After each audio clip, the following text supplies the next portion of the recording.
advantage. But if you have a team boasting the gorgeous talents of Umar Sane, your chances of winning a game becomes a lot more favorable. The former St. Augustine's prodigy was perhaps the most influential player on the court, and his sharp shooting gave Brikama the edge in the final few minutes.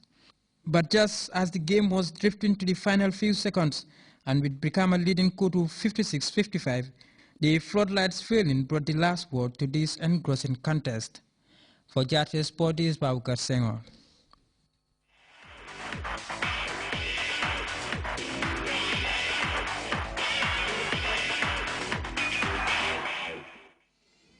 Welcome back, and from sports there by Babukar Senghor, a quick look at our top headline-making stories.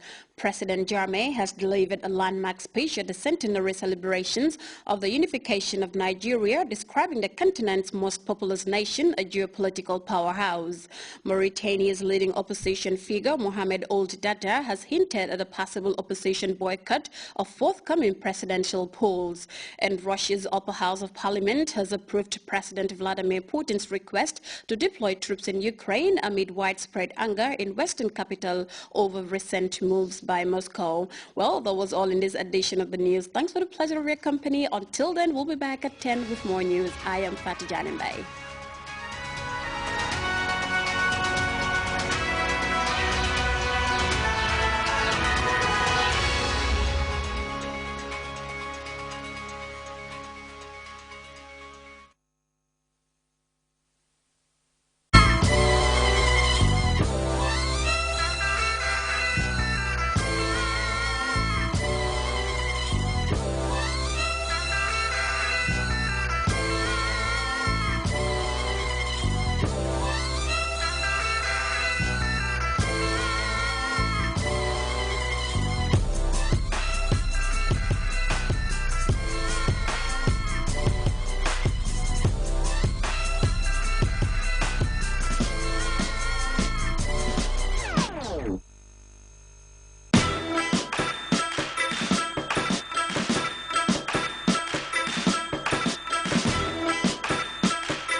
أعوذ بالله من الشيطان الرجيم بسم الله الرحمن الرحيم الحمد لله رب العالمين الحمد لله رب العالمين الحمد لله رب العالمين الحمد لله رب العالمين.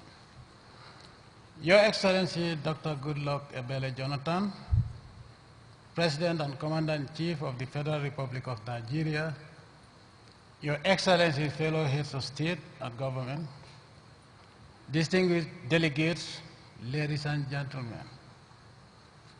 It is with immense joy and pride that I congratulate my brother, His Excellency Dr. Goodluck Jonathan, the government and the valiant people of Nigeria, Federal Republic of Nigeria, on the auspicious occasion of your centenary celebrations. Let me also use this occasion to convey our deep condolences, not only on behalf of my government and my humble self, but on behalf of the entire population of the Gambia, for the tragic loss of young, precious lives at the hands of terrorists and extremists. My delegation appreciates the warm hospitality and excellent facilities put at our disposal for this all-important event. I wish to express our gratitude to the government and people of Nigeria for taking this bold and Pan-Africanist initiative to host a summit on such a critical and long overdue theme at this crucial milestone in the evolution of Nigeria as a geopolitical powerhouse and in our common journey as Africans about more than half a century since the advent of independence from colonial domination. I commend Nigeria for the leadership role this great country has been playing in our pursuit of peace and security in Africa, especially in the ECOWAS sub-region. I recall that in May 2013, on the occasion of the 50th anniversary of the OAU-AU, we set ourselves the goal of ending all wars on the continent by 2020. It was during these celebrations in Addis Ababa that I proposed a decade of peace and reconciliation in Africa, and my government continues to advocate for this position because there cannot be any lasting peace in Africa if we do not reconcile our differences in a peaceful and harmonious manner. I am happy to note that the authority of heads of state and government of the AU have adopted this proposal for a decade of reconciliation. Therefore, it is indeed fitting that Nigeria has chosen such an apt theme as human security, peace and development for this summit. I take particular note of the fact that the sub-theme of security is qualified with the human element because in a world that seems to be confused in its priorities, with some prioritizing the security and welfare of animals over that of human beings, it is about time that we as Africans set our priorities right. Human security cannot be attained if we do not go back to basics and reconnecting with our cultural and religious values.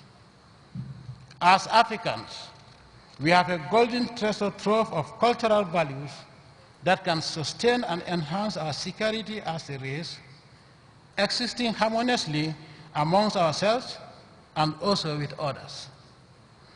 Therefore, we must reinforce our cultural renaissance by redefining our priorities both in terms of the content of educational curricula and the values we live for as individuals, societies, and nations. I am glad to note that Nigeria happens to be one such country that is proud of her heritage and stands as an example for the whole world. Your Excellencies, it is my ardent belief that negative external forces and influences mainly jeopardize the peace and security of our continent. It still baffles me that rebels on this continent that is associated with abject poverty are armed with the latest, most expensive weaponry when our school-going children cannot get their basic educational tools in spite of lip service from world powers that pretend to care so much for our well-being that they emphasize the right of a tiny minority bent on defying the laws of the Almighty Creator over the welfare of Allah-fearing majority that chooses to live according to their cultural and religious values. As I stated during the last Elysee Summit in Paris, quote, poverty can only be eradicated under a peaceful and secure environment. Therefore, we should all continue to nurture the seeds of peaceful coexistence. Let me hasten to add here the need for a sharper focus on food security as well in an increasingly dynamic and challenging global economic environment. Food security is indispensable to national security.